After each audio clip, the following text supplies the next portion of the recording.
प्रिय विद्यार्थियों, हिंदी परिवार की ऑनलाइन पाठशाला में आज हम कक्षा 12 हिंदी साहित्य विषय के अंतर्गत कवित्त छंद के बारे में चर्चा करेंगे और साथ ही जानने का प्रयास करेंगे कि इसके उदाहरणों में किस प्रकार से इसकी विशेषताएं होती हैं और कैसे पता चलता है कि इसमें कवित्त छंद है।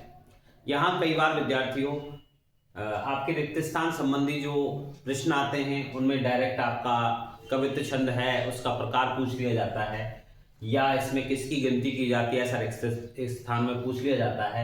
कितने वर्ण होते हैं, कितनी पंक्तियां होती हैं, यति कहाँ कहाँ होती है, अंत में क्या होता है, इस तरह के एक तरह से प्रश्न लेकर के हम आए हैं।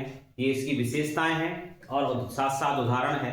देखिए विद्यार्थियों, वैसे आपके पाठ्यक्रम के अनुसार जो अंक विभाजन है वो पूरा के पूरा आपका छंदों को लेकर के 2 अंक का है, इसलिए इसमें ज़्यादा पढ़ने की आवश्यकता नहीं है और ऐसे आपसे नहीं पूछा जाएगा कि इसका उदाहरण और लक्षण लिखिए, लेकिन इन चीज़ों से संबंधित प्रत्येक छंद से संबंधित उसकी विशेषताएं और उसका उदाहरण आपको याद होना चाहिए, उसकी पहचान आपको आवश्यक रूप से याद होनी चाहिए।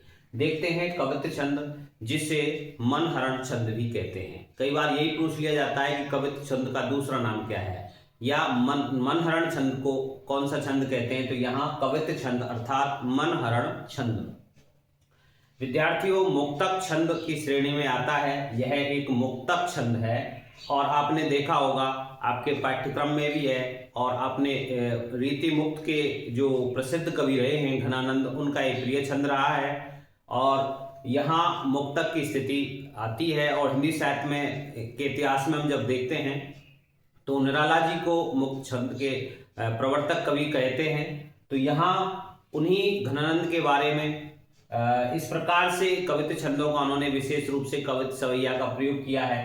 तो यहाँ ये देखना जरूरी है कि मुक्तक ये छंद का रूप है और इसमें वर्णों की गिनती की जाती है। कुल वर्ण होते हैं यहाँ पर 31। उसका जो क्रम होता है 8 पंक्तियों में, वो 2 प्रकार से यति होती है, या तो 16 और 15 पर होगी या 8, 8, 8 और 7 पर यति होगी अर्थात ग्राम होगा। इसकी विशेषता है कि इसमें जो अंतिम वर्ण होता है वो गुरु होता है। तो यहाँ देखने का प्रयास करेंगे कि अंतिम वर्ण गुरु है। देखिए इसमें भी गुरु है, ये इसमें भी गुरु है, इसमें अंतिम जो वर्ण है वो गुरु होगा। ये इसकी सबसे बड़ी पहचान है। 8 पंक्तियां हैं और 16 और 15 पर इस प्रकार से यति है। देखते हैं, आपको कुछ नहीं करना है, डायरेक्ट वर्ण गिनने हैं। 2 1 2 3 4 5 6 7 8 9 10 11 12 13 14 15 16 वर्ण हैं। अगले में 15 आएंगे। 1 1 2 3 4 5 6 7 8 9 10 11 12 13 14 15। यहाँ पर 15 वर्ण हैं।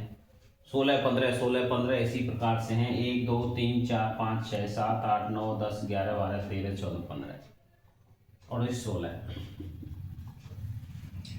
2 2 4 2 6 7 8 9 10 11 12 13 14 15। तो इन सब में 16 15 16 15 इस प्रकार से वर्णों का क्रम आता है। विद्यार्थियों यहाँ कई बार वैसे पूछा तो नहीं जाता, लेकिन भाव के संबंध में भी आपका थोड़ा सा इतर ज्ञान भी होना चाहिए। यहाँ दिख रहा है आपको कि ये केवट का प्रसंग है। उस समय जब नाव उतराई कि वो कुछ देना चाहते थे और उनके पैर जब के श्री राम के और लक्ष्मण जी सहित सीता जी सहित जो पैरों को चरणों को धोता है नाव पर चढ़ाने से पहले, उसी का वर्णन यहाँ पर आया हुआ है। और गौतम ऋषि की जो धरणी है, उसकी घरणी अर्थात उसकी पत्नी है, वो किस प्रकार से तर गई थी। यदि इस प्रकार से आपके चरण रस से ये मेरी नाव है वो कुछ नारी के रूप में या कुछ और बन गई या लुप्त हो गई, तो मेरे परिवार का पालन पोषण कैसे होगा।